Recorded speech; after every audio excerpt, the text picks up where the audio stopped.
और श्री कृष्णा की बातें जानने के लिए हमारे चैनल को सब्सक्राइब जरूर कीजिएगा। दोस्तों, आज की जो कहानी मैं आपको सुनाने जा रहा हूँ, इस कहानी में सारी दुनिया का ज्ञान समाहित है और सभी मुसीबत का समाधान भी है। इसलिए इस कहानी को आप अंत तक जरूर देखिए। आपकी कामयाबी आपके घर में सुख शांति लाती है। आपका हमेशा मुस्कुराना, हमेशा खुश रहना और स्वस्थ रहना जीवन की बेहतरीन खुशियां देता है और आपको इस दुनिया का सबसे सुखी इंसान भी बनाता है। एक छोटा सा नगर था। उस नगर में एक बहुत ही धनी सेठ रहा करता था। उस धनवान सेठ के पास कहने को सब कुछ था, किसी चीज की कोई कमी नहीं थी। उस धनवान सेठ ने अपने जीवन में बहुत बड़े बड़े मुकाम हासिल किए थे। उसने अपने जीवन में कई सफलताएं प्राप्त की थी। वह जी नगर में भी व्यापार करने जाता, वहां पर भी उसे सफलता मिलना निश्चित था। वह अपने जीवन में कभी भी हारा नहीं था। व्यापार भी खूब जोरों शोरों से चल रहा था। उसके पिताजी ने उसे ऐसी 4 बातें बता रखी थी जिसका वह नियमित पालन किया करता था और उन्हीं बातों का अनुसरण किया करता था और उन्हीं बातों की वजह से उसका जीवन बड़ा ही सुखमय था। वह जीवन के हर क्षेत्र में सफल था। ऐसे ही काफी समय बीत गया और आपको धनवान सेठ काफी बूढ़ा हो चुका था। अब उस लगने लगा था कि मेरी मृत्यु बहुत नजदीक है, मेरी मृत्यु कभी भी हो सकती है।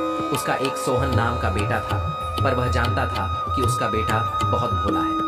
उसे अभी दुनियादारी की समझ नहीं है, इसलिए उसने अपने बेटे को अपने पास बुलाया और अपने बेटे से कहा, बेटा, मैं अपने पिताजी से 4 बातें सीखी थी और उन्हीं बातों को मैंने अपने जीवन में उतारा।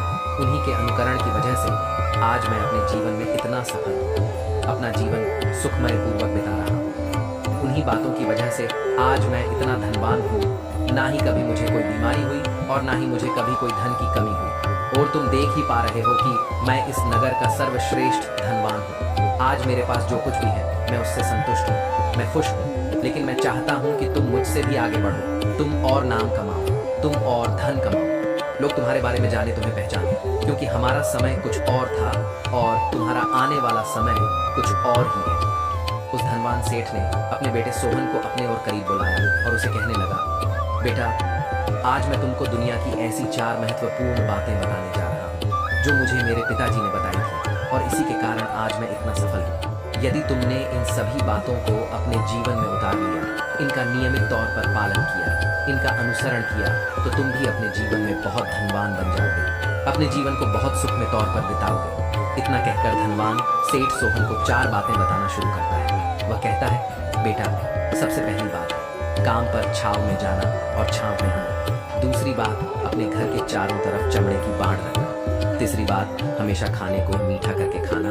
और चौथी बात, अपनी पत्नी को हमेशा बांध कर रखना। इतना कहकर वह धनवान सेठ अब निश्चिंत हो चुका था। वह यह जानता था कि उसका बेटा बहुत भोला है, वह अपने पिता की बात अवश्य मानेगा और इन सभी बातों को अपने जीवन में उतरेगा और उनका अनुसरण भी करेगा। देखते देखते कुछ महीने बीत गए और फिर एक दिन धनवान सेठ मृत्यु को प्राप्त हो गया।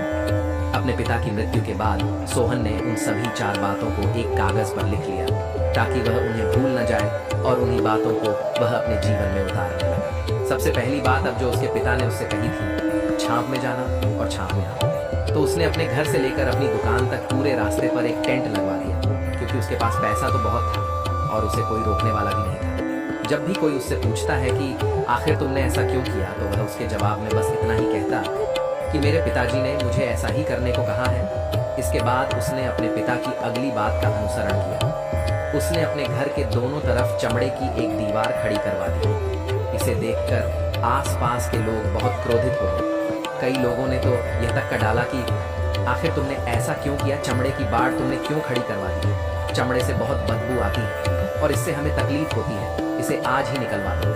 लेकिन कोई उसका कुछ भी न बिगाड़ सका, क्योंकि उसके पास बहुत पैसा था। इसलिए कोई भी व्यक्ति उसका ज्यादा समय तक विरोध न कर सका और उसने भी मन बना लिया था पूरे दिल से मानेगा। उसके पिता ने उसे तीसरी बात कही थी, खाने को मीठा करके खाना, जिस कारण वह अपनी पत्नी से हर रोज खाने में कुछ मीठा बनवाता था। और उसके पिता ने उसे चौथी बात कही थी, अपनी पत्नी को हमेशा बांध कर रखना, जिस कारण वह हर रोज अपनी पत्नी को रस्सी से बांध कर रखना था। ऐसे ही कई दिन बीत गए और देखते ही देखते सोहन के बेटे का जीवन धीरे धीरे बर्बाद होने लगा, क्योंकि उसने अपने पिता की सभी बातों का गलत मतलब निकाला और वह उसी के अनुसार उनका पालन कर रहा था। देखते देखते उसका उतना बड़ा व्यापार होने लगा था उसके यहाँ पर ग्राहकों की संख्या कम होने लगी थी, क्योंकि जब उसका मन करता तब वह दुकान जाया करता और जब उसका मन करता तो वह दुकान से वापस आ जाता। उसके सारे ग्राहक अब एक एक करके उसे दुकान को छोड़ने चले जा रहे थे। इसी कारण उसका पूरा व्यापार ठप हो चुका था। जिस व्यापार को खड़ा करने में उसके पिताजी ने खून पसीना एक कर दिया था, उस व्यापार को सोहन ने कुछ ही महीने में पूरी तरह से बर्बाद कर दिया था, जिस कारण वह बहुत परेशान रहता था। और इसके साथ ही उसने अपने घर के चारों तरफ चमड़े की दीवार खड़ी करवाई थी। इस कारण आसपास पर बहुत गंदी बदबू फैल चुकी थी। इसलिए जो भी उसके आसपास रहते थे उन सभी ने वह घर छोड़कर कहीं और पर अपना बसेरा बसाया। चमड़े की बदबू के कारण अब उसके घर में भी कोई नहीं आता था। यहाँ तक कि उसके मित्र और रिश्तेदार भी उस घर में आने से कतराते थे। लेकिन अब भी सोहन को समझ नहीं आ रहा था कि आखिर यह सब हो क्यों रहा है। वह बहुत परेशान रहने लगा था और वह हमेशा मीठा भोजन किया करता था, जिस कारण उसका वजन बहुत ज्यादा बढ़ चुका था। और इस मोटापे के कारण उसके शरीर में न जाने कितनी सारी बीमारियों ने अपना घर बना लिया था। आए दिन उसके घर पर वेद आने लगे। इन्हीं कारणों से अब उसका पैसा भी इन चीजों में बर्बाद होने लगा था। और अपने पिता की चौथी बात उसने मानी थी, वह थी अपनी पत्नी को बांध कर रखना, जिसकी वजह से उसकी पत्नी उससे नाराज हो गई और वह घर छोड़कर अपने मायके लौट गई। कोई भी स्त्री ऐसे मर्द के साथ क्यों रहना चाहेगी जो उसे बेवजह ही बेबात पर बांध कर रखता था। देखते देखते सोहन का पूरा जीवन बर्बाद हो चुका था। ना तो अब उसके पास व्यापार बचा था, ना ही धन, नहीं उसकी पत्नी और न ही वह रिश्तेदार जो पैसों के लिए उसके आसपास घूमा करते थे। और तो और अब उसका स्वास्थ्य भी ठीक नहीं रहता था, जिस कारण वह बहुत चिंतित रहने लगा था। उसे यह सब समझ ही नहीं आ रहा था कि क्या हो रहा है और क्यों हो रहा है। इन सभी बातों को लेकर तो बहुत परेशान रहता और वह मन ही मन अपने पिताजी को कोसा करता, कहता, पिताजी आपने तो मेरा पूरा जीवन बर्बाद कर दिया। आपकी उन 4 बातों के कारण आज मुझसे मेरा सब कुछ छिन चुका है। आप ही के कारण आज मेरा पूरा जीवन बर्बाद हो चुका है। यदि मैं आपकी वह 4 बातें ना मानी होती, यदि मैंने उन्हें अपने जीवन में ना उतारा होता, तो आज मैं एक सुखमय जीवन जी रहा होता। मैंने एक आज्ञाकारी बेटे की तरह आपकी सारी बातें भली भांति मानी, उन पर यकीन किया। लेकिन आपकी इन 4 बातों पर चलकर मुझे क्या मिला? मैं ही मुक्त था जो मैंने आपकी उन बात पर आंख बंद करके यकीन कर लिया। इतना कहकर वह फूट फूट कर रोने लगा। तभी उसे एक दिन पता चला कि उसके पास के नगर में एक साधु आए हुए हैं और वह साधु सभी की समस्याओं का हल बताते हैं। चाहे कैसी भी समस्या हो, वह उसका निवारण अवश्य करते हैं। यह सुनकर सोहन ने सोचा कि चलो एक बार मिलकर देखता हूँ, हो सकता है कि मेरी भी समस्या का समाधान मुझे मिल जाए। इस आशा के साथ वह उन साधु के पास पहुंचा। वहां पहुंचकर सीधा उनके चरणों में जा गिरा और जोर जोर से रोने लगा। वह कहने लगा, है गुरुवर, अब आप ही मुझे बचा सकते हैं। मेरे पिताजी ने तो मेरा पूरा जीवन बर्बाद करके रख दिया। आज मेरी जो भी स्थिति है वह सब मेरे पिताजी के कारण ही है। मेरे पिताजी ने मुझे जैसा कहा मैं वैसा ही किया। हमेशा एक अच्छे बेटे की तरह उनकी सारी बातें मानी, अपने सारे फर्ज निभाए। और देखिए मेरे पिताजी ने मेरे साथ क्या किया। मुझे गलत बात बताकर वो चले गए और उसका खामियाजा मुझे आज भुगतना पड़ रहा है। मेरा तो पूरा जीवन ही बर्बाद हो गया है। मैं अब तक यह नहीं समझ पाया कि मेरे पिताजी ने मेरे साथ ऐसा क्यों किया। क्या मैंने उनके साथ कुछ गलत किया था? तभी वह साधु महाराज सोहन से कहते हैं, बेटा मुझे अपनी सारी बात तो बताओ, आखिर तुम्हारे साथ क्या हुआ है? तुम इस तरह से क्यों रो रहे हो? तुम्हारी इस परेशानी का क्या कारण है? उन साधु के इतना कहने पर सोहन ने एक पर्ची उन साधु के हाथ में रख दी जो उसने अपने पिता की मृत्यु के बाद लिख रखी थी, जिसमें उसने अपने पिता की 4 बातें लिखी थी। उन साधु ने पर्ची ली और उसे पढ़ने लगे और उन्होंने जैसे ही वह पढ़ा वह जोर जोर से हंसने लगे और वह उसे सेठ के बेटे से कहते हैं, तुम कितने बड़े मूर्ख हो। तुम्हारे पिता ने तो तुम्हें दुनिया का सारा ज्ञान दे दिया, लेकिन तुम उसे समझ नहीं पाए। तुम उसका सही तरह से पालन नहीं कर पाए और कहते हो कि तुम्हारे पिता ने तुम्हें गलत राह दिखाई है, तुमने गलत संदेश दिया है। तुम्हारे पिताजी तो तुम्हारी परीक्षा ले रहे थे कि तुम उनकी बातों को समझ पाते हो या नहीं, तुम उनकी बातों का सही मतलब निकल पाते हो या नहीं। यदि वह चाहते तो इसका मतलब तुम्हें अच्छी तरह से बता सकते थे, लेकिन वह चाहते थे कि तुम इन बातों का मतलब खुद से जानो, खुद से समझो कि इन बातों का क्या अर्थ है। लेकिन अब तो ऐसा प्रतीत होता है कि मानो तुम्हारी बुद्धि बिल्कुल भ्रष्ट हो चुकी है। तुमसे बड़ा मूर्ख मैं आज तक नहीं देखा। जिसके पास दुनिया का इतना बड़ा ज्ञान हो वह भला इतनी बड़ी मूर्खता कैसे कर सकता है। अगर तुम इन बातों का सही मतलब समझ चुके होते तो तुम भी अपने जीवन में अपने पिता की तरह ही सफल होते, खुश होते और तुम्हारा जीवन सुखमय तरह से बीत रहा होता। लेकिन तुमने अपने पिता की बातों का गलत मतलब निकाल लिया। उन बातों के मतलब के बारे में तुमने सोचा तक नहीं। उन्होंने जैसा कहा तुमने वैसा करना।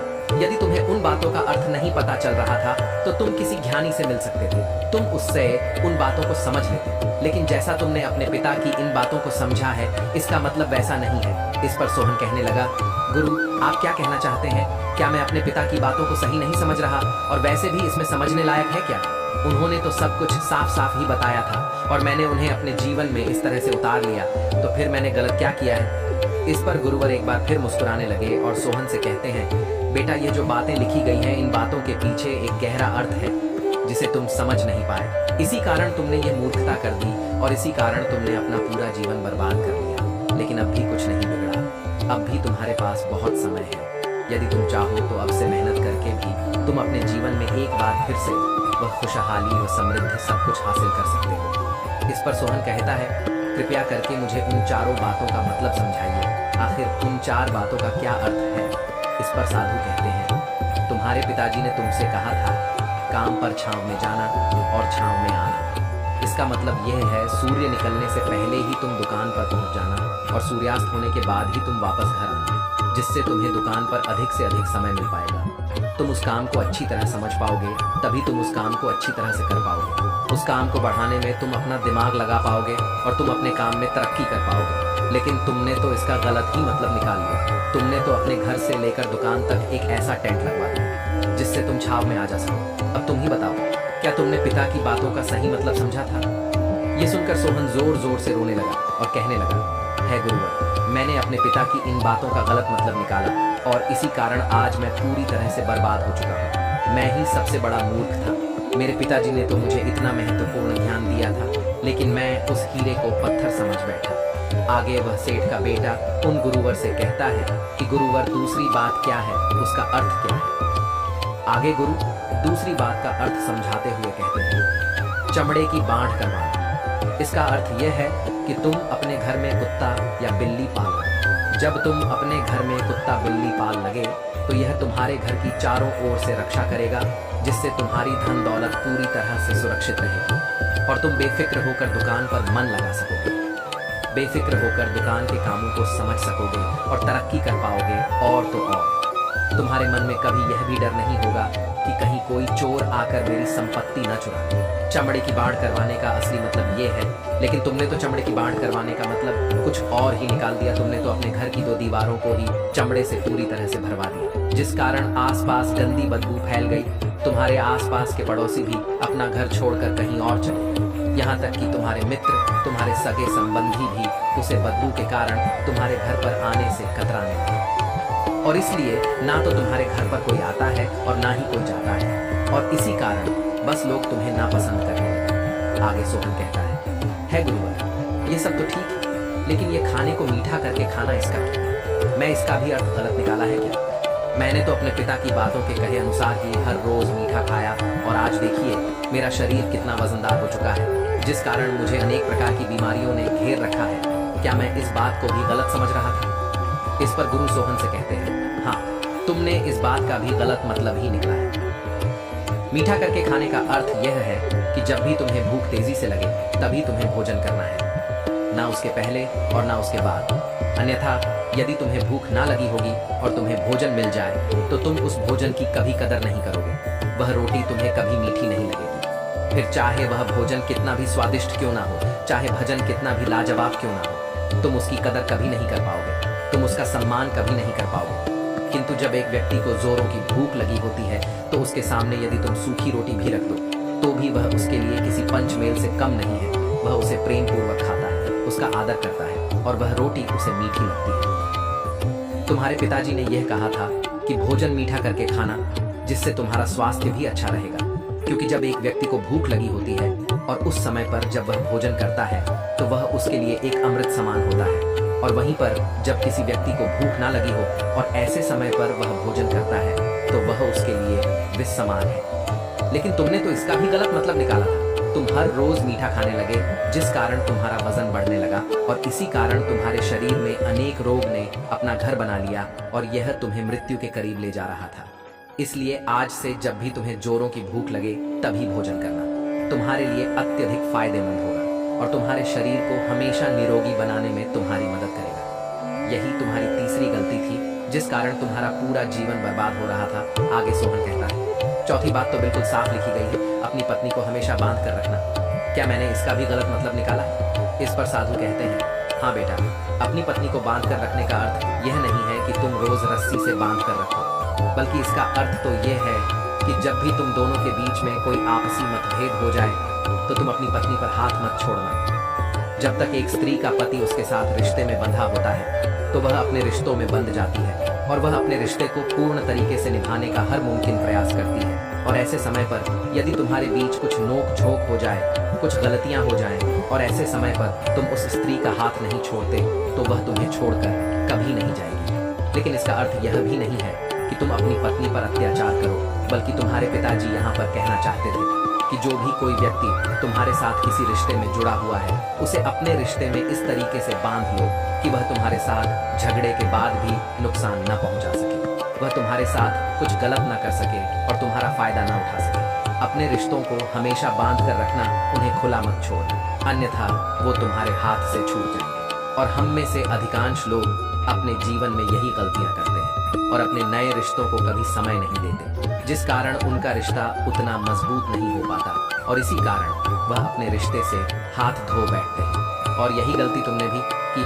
तुमने तो अपनी पत्नी को बांध कर रखा था, तो भला वह तुम्हें कैसे माफ कर सकती है? और यही कारण है कि वह तुम्हें छोड़कर चली गई। तुमने जो अपनी पत्नी के साथ किया वह माफी के लायक नहीं है, लेकिन तुम्हें अपनी पत्नी से माफी मांगनी चाहिए क्योंकि तुमने गलत किया है। इसलिए जाओ और अपनी पत्नी से माफी मांगो। और यही वह 4 बातें थी जो तुम्हें तुम्हारे पिता ने समझाने का प्रयास किया था, लेकिन तुमने इन सभी बातों का गलत मतलब निकाला और इसी कारण तुम पूरी तरह से बर्बाद हो गए। किंतु अभी भी तुम्हारे पास बहुत समय है।